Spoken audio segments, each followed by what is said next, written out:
We're learning Likkutei Sichot, Volume 2, Parshas Beha'alotcha.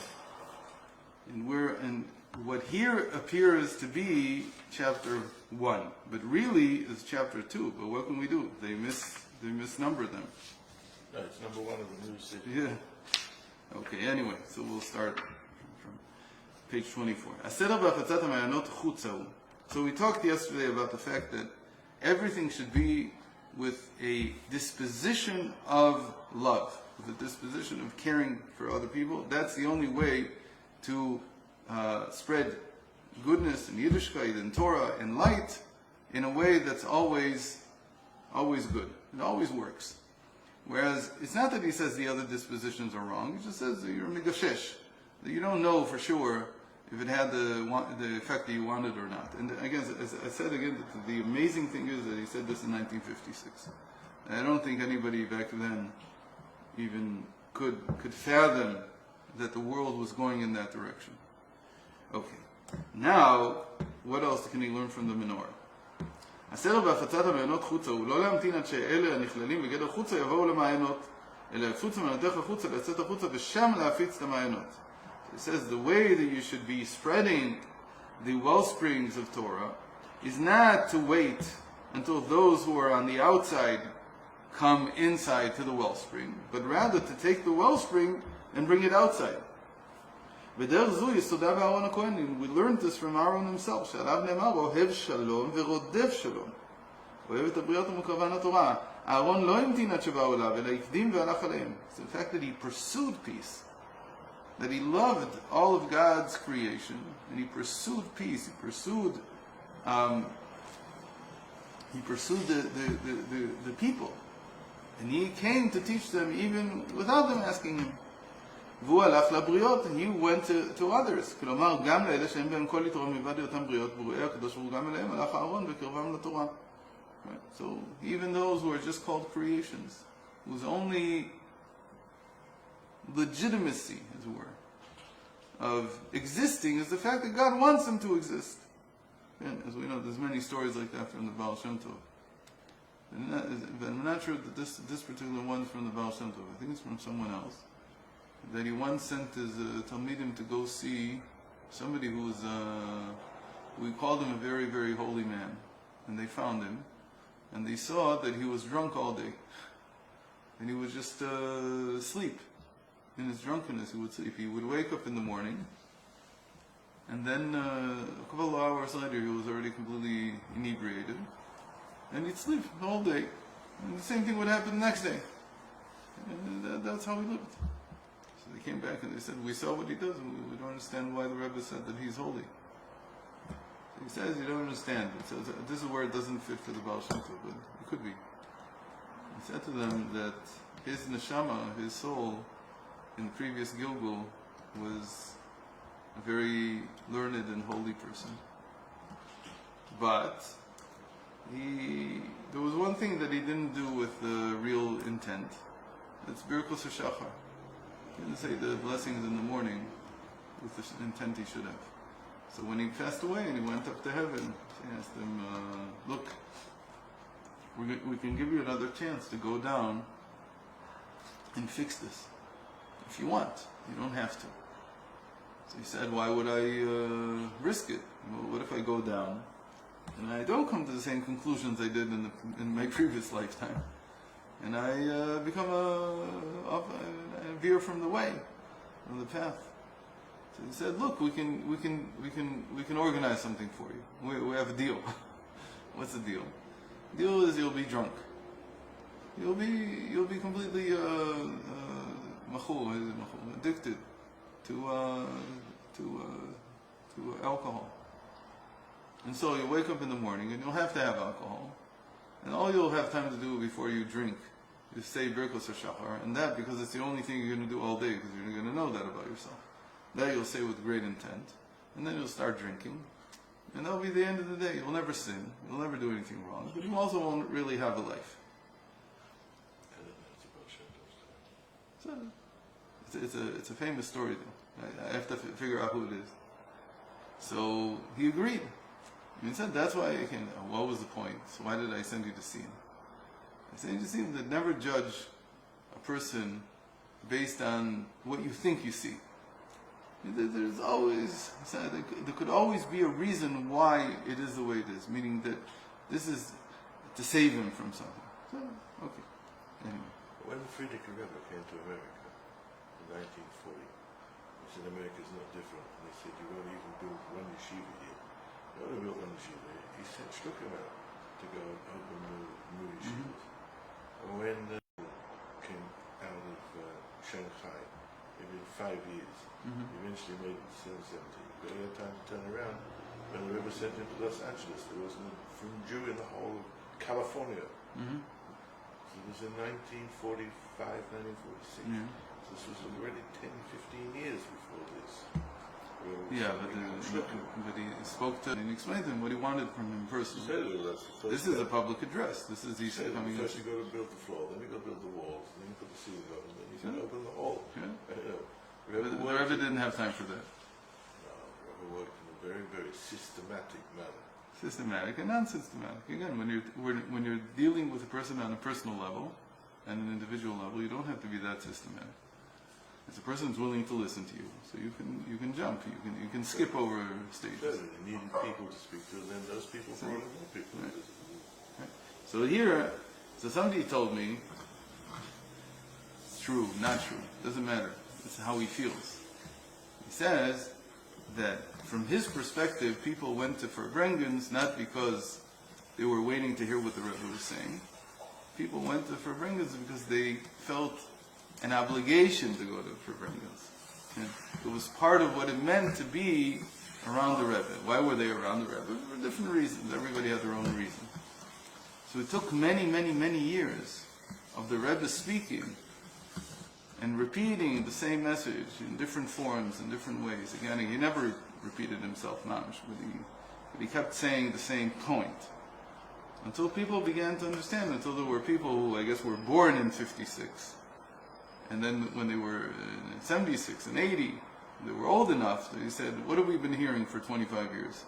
We've been hearing that the most important thing is to spread the light of Torah. So let's go. We're willing to go. And he began to get shluchim. But again, I think that when in 1994, when he passed away,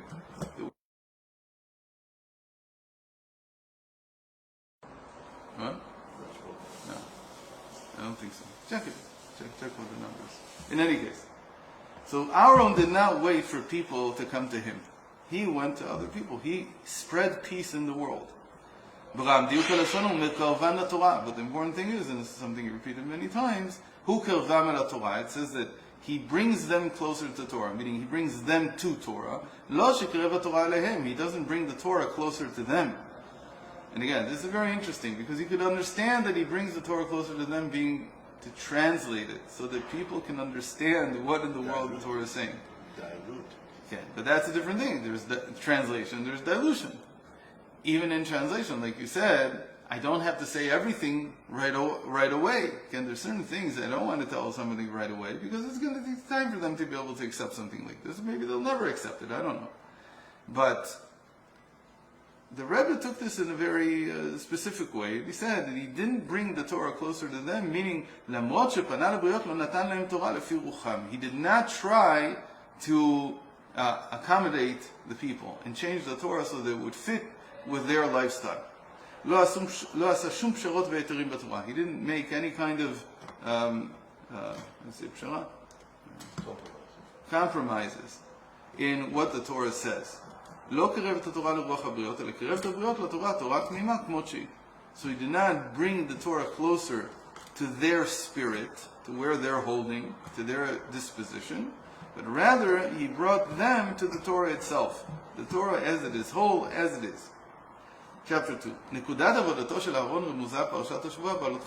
Where do we learn this from? It really doesn't say where did the Mishnah that said that Aaron pursued peace and he pursued people, where did it learn it from? What's the source? I know it's a Mishnah in Pirkei Avos. Where did the Mishnah learn it from? Where did the Mishnah get this?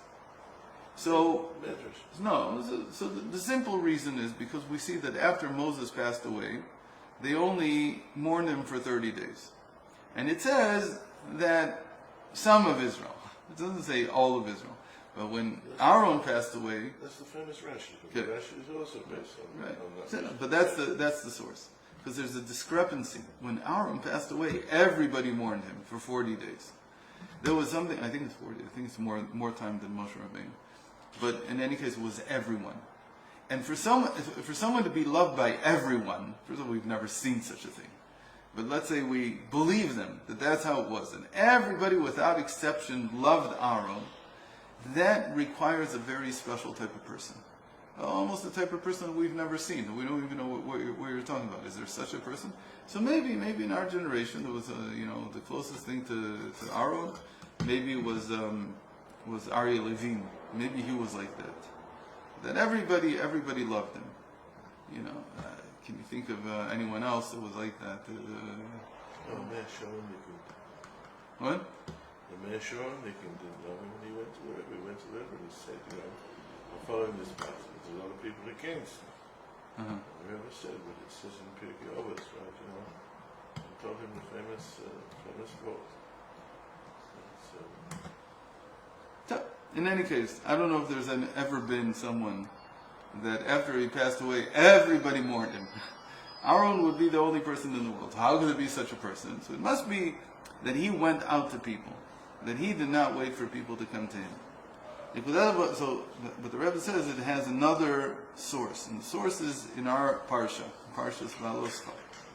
It says Beha'alotcha nerot. When you elevate, when you raise the candles, meaning really, this is an idiom that means when you light them. Nerot romzim lenishmot Yisrael. As we said, the candles are an illusion, they're a symbol for the souls of the Jewish people. As it says, the candle of Havaya is the soul of man. בכללות קיימים 7 סוגים בנשמות ישראל. כמובן בליקוטי תורה, שזהו עניין 7 נרות ומנורה. ועבודת הארון הייתה הדלקת הנרות ועלתם. Like we said yesterday, there were 7 different dispositions amongst the souls. Souls have 7 different dispositions that correspond to the 7 Sfirot, from loving kindness to kingdom. And Aaron's work was to elevate them all, to light them and to elevate them. בכל איש ישראל ישנו הנר האלוקי אלא שהוא חבוי, ועבודת אהרון היא להדליק נרות אלו ולגלותם מעלמם. Right? So every one side, meaning his divine soul, he has it, but many times it's concealed, it's under wraps. And Aaron's task was to light them, to reveal them and to light them. וכל כך פעל אהרון לגילוי נשמתו של כל יהודי עד שתהא שלבת עולה מאליה. And what did it mean that he lit it? So the Medrash tells us that to light it means, to elevate it means that it should illuminate, it should kindle itself. Meaning, especially in their times when they made the wicks out of not the best material in the world, and some of us don't have very good wicks. Okay? What's the problem? The wick is very interestingly, that's the body itself. And the rest of the candle as they correspond to the human being. So the wick is the body itself. That's the part that burns. Some people have a good body which has a nature that lends itself towards spiritual work, or any kind of work for that matter. Their body loves consistency. By the way, that's something that young people don't usually have. Right? The body when you're young loves variety. Action changes. The more it changes, the better it is. The quicker it changes, the better it is. So you never eat the same thing at the same time of day, ever. There's never such a thing. You always do something else. Every single day is a new story. Entirely new story. So, it's very hard to bring a young person to start working in anything, and even more so sometimes in anything spiritual. So if you come and tell a person, look, every day you have to wake up to go to Minyan. Every day before you go to sleep, you have to say Kriya Shema. Every day, that doesn't work very well. And some people it doesn't work until their 80s even, because they don't have that natural inclination towards doing things on a schedule, doing things in a way that can really build good habits, self-discipline. They don't have that. They're not built for it. They really aren't built for it. So there, that's where Aaron's work is, to make sure that the person can carry themselves. Meaning, almost everyone, if you wake them up every morning, they'll go to shul. They'll go to the minyan. But you have to be there. What if you're not there? So Aaron has to, when you're mekarev someone, when you're bringing someone close, you have to bring them to the point. When are you allowed to say, I'm finished here? When the person can go by their own means. When they don't have to have you sitting on top of them in order for things to happen. Okay? But they can already take responsibility for their own well-being. That's the same way that you do things.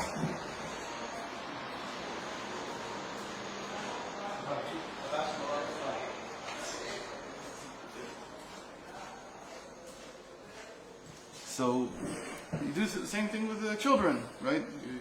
At least you try, until a certain age where they say, I don't want to hear from you anymore. That they won't let you. Again, it's called discipline. But really what it is habit formation. And you have to teach people to create habits. In Israel, we have a very good system, which is not very common elsewhere in the world in general, but they used to call it military school. I'll send you to military school. Why do you send someone to military school? Because the parents say, I want them to have good habits, but I don't want to be the one to break them. I don't want to be the one to force them. So let someone else be the bad guy. It's a very good solution, but military school is not a great solution for many children. They don't want a career in the military, they're not interested in that, and maybe it's too much. So the solution that we have in Israel is really good. You send them away to yeshiva, and in yeshiva it's not like military school, but there's a lot of things that they have to do every day. And hopefully they come, the counselor and the rav and this and that, between all of them and peer pressure, they do build these good habits. And the parents are good guys because they never said anything, right? They only get them at the end of every other week, or at the end of the week or the weekend, and they see, he's becoming a mensch, he's becoming a human being. They didn't have to do anything that would bring tension into our relationship. So that's what he did. So again, the wick was sometimes for materials that weren't so good. So even that wick, which can't hold on to the flame would be the habits, Aaron would tend to it until the flame was strong enough, was holding on to the wick strong enough that it would not extinguish. The other part of it is that for the flame to continue to hold on, you need to have some kind of burning material, some kind of fuel. The fuel in the temple was the olive oil. Olive oil is relatively a very good oil. It's one of the best for flames, for light. But the problem is that it takes a time for the wick to pull the olive oil up. So the olive oil in the Tanya represents the good deeds that the person does. Right? So it takes time until you have a certain critical mass of good deeds that you've done until the flame can hold on to the wick. And you can't give up until that happens, until you feel that the wick is, the flame is using the wick to pull up the oil. And the flame itself is producing, as it were. It's very interesting that the burning of the flame in the mashal, in the way that Tanya explains it, is that the burning of the flame is what produces more oil. It's not like the way it is in the physical world. In the physical world, once you've burned the oil, you finished it. But here, it's a closed system. So the oil burns, it becomes a flame, and the light that's given out, that itself becomes oil again. So in the physical world, it's very hard to see how it is, but it's energy, right? So in the physical world, it comes out as light energy. In the spiritual world, this energy that came out of the burning, meaning out of doing good deeds thanks to the oil, it itself is like recycled, and it becomes the oil that is burned next. Except you always get more and more. And you're always adding to the amount of oil that you have. But again, the point is that it takes time for the wick to be able to pull the oil up. So even if you're doing good deeds, you get to such a critical mass that they affect you in such a way that you can now push yourself. You don't need someone else to tell you what to do.